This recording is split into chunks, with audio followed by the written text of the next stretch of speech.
ভয় করে কি বাবা মা না পুলিশ যদি নিয়ে যায়, কি জানে কখন আমাদের বস্তি থাকিও সরিয়ে দেয়।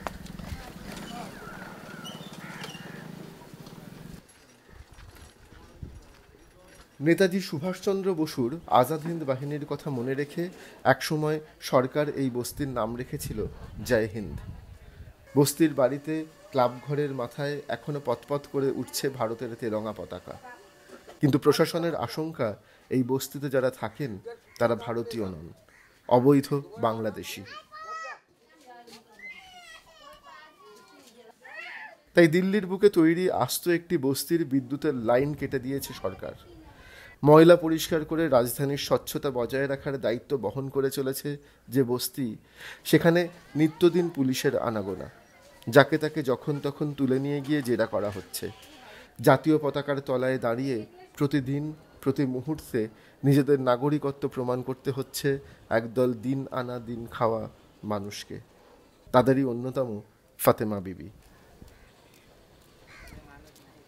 মেয়ে আর স্বামীকে নিয়ে দীর্ঘদিন ধরে দিল্লিতে বসবাস করেন ফাতেমা।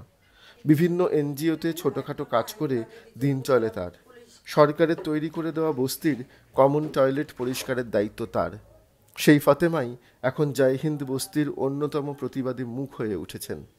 তাদের সঙ্গে যে অনাচার হচ্ছে বলে অভিযোগ, তার বিরুদ্ধে সোচ্চার ফাতেমা।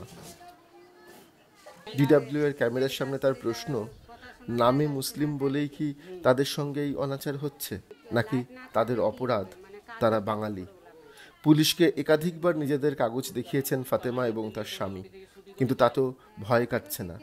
গুড়গাঁও সহ দেশের বিভিন্ন প্রান্তে বাঙালি পরিযায়ী শ্রমিকদের সঙ্গে যে কাণ্ড হচ্ছে, তাতে তাদের আশঙ্কা যে কোনো দিন তাদের কোনো কারণ ছাড়া পুলিশ তুলে নিয়ে যেতে পারে। গুড়গাঁও কি অবস্থা, লোক কিভাবে পালাচ্ছে ওখানে, ভয়ে মারের ভয় ধরে নিয়ে যাচ্ছে। তো সেটা কানুন হিসেবেও মানে কানুনের থাকিয়েও বেধারাক মানে সুলুক করছে, লোকজনকে মারধার, বিভিন্ন ধারণার ওখানে অত্যাচার হচ্ছে। বাঙালি বলতে নাকি বাংলাদেশি। তা আমার কাছে কথা হলো যে এতদিন ধরে সরকার কি করছে? আমরা হিন্দুস্তানি হওয়ার বাবজুদ, ভারতে হওয়ার বাবজুদ আমরা কেন আইটি প্রুফ দেখাবো আর কেন আমাদেরকে বাংলাদেশি বলবে? কারণ আমরা তো কখনো যারা ইলেকশন লড়ে তাদেরকে তো কখনো বলি না এরা বাংলাদেশি, কখনো আমরা এদের আইডেন্টি চেক করি নাই। কারণ ওরা যদি ভারতে থেকে আইডেন্টি যদি ওরা না দেখায়, আমরা কেন দেখাবো? বাংলাদেশের, তোমাকে বাংলাদেশে পার করা, আমি বলছি বলে না, আমি বাংলাদেশের না। ফাতেমার ভয়, রোমা বেওয়ার সঙ্গে যে ঘটনা ঘটেছে, গুড়গাঁওয়ে যেভাবে পরিযায়ী শ্রমিকদের ধরে মারধর করা হচ্ছে, তাদের সঙ্গেও যে কোনো দিন এমন ঘটনা ঘটতে পারে। রোমা ফাতেমারই প্রতিবেশী। কুচবিহারে যে গ্রামে ফাতেমার বাড়ি, রোমার বাপের বাড়িও সেখানে। স্বামীহারা রোমাকে কিছুদিন আগে তুলে নিয়ে গেছিল পুলিশ। দুদিন থানায় আটকে রেখে শুধু একটি স্বীকারোক্তি করতে বলা হয়েছিল বলে অভিযোগ। নিজেকে অবৈধ বাংলাদেশি অনুপ্রবেশকারী বলতে হবে, কিন্তু রোমা তা বলতে রাজি হননি। দেশ থেকে কাগজ আনিয়েছেন, শেষ পর্যন্ত সেই সব কাগজপত্র দেখিয়ে কোনো মতে ছাড়া পেয়েছেন।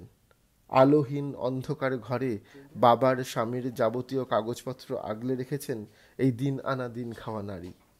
থানা নিয়ে যাওয়ার পর বলছে, বলে তুমি বাংলাদেশি, তোমাকে পার করতে হবে। বলে না, আমি তো বাংলাদেশি না, আমি তো ইন্ডিয়ার। আমার এখানে গুড়গাঁওয়ের স্বামীর বাড়ি, আমি এখানে থাকি, এখানে আমার নিজের ঘর ঝুঁকি, আমার বাচ্চা নিয়ে থাকি, আমার স্বামী মারা গেছে। কয় না, তুমি বাংলাদেশের।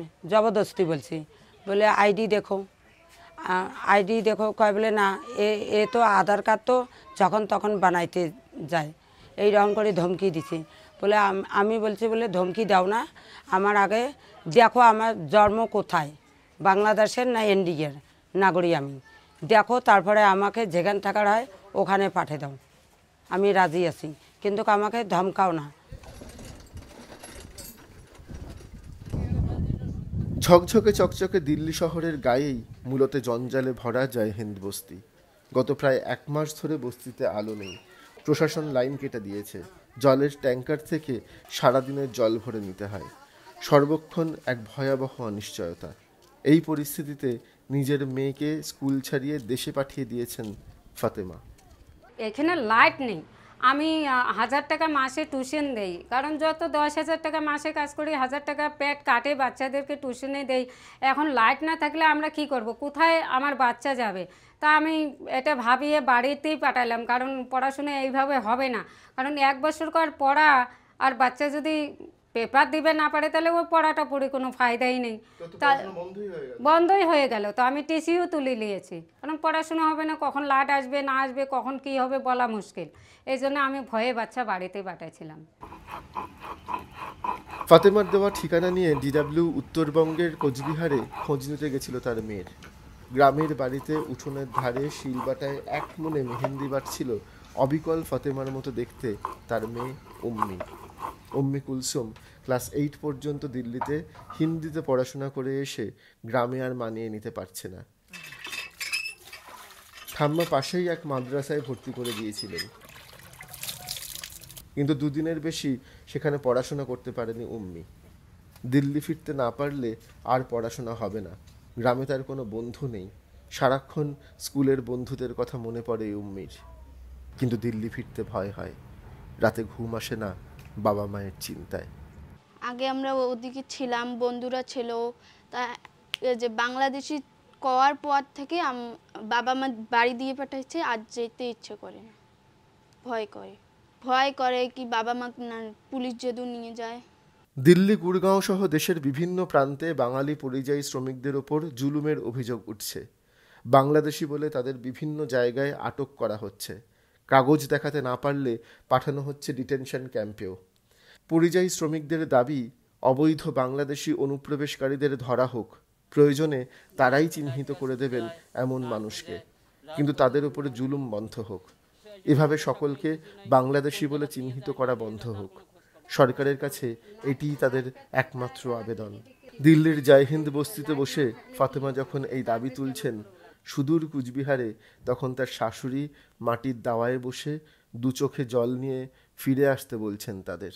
আমার ছেলে আমার বাড়ি ছিল, আমি বারবার ছেলে ঘরে কাঁদছি, বাবা তোমরা বাড়ি এসো, বাড়ি এসো, বাড়ি এসো। আমি তো ছেলে ঘরে কোনো সময় করি না। ফিরে আসতে বলছেন গ্রামের ভিটে। এই ভিটে বাড়ির কাগজই তো তাদের নাগরিকত্বের একমাত্র পরিচয়।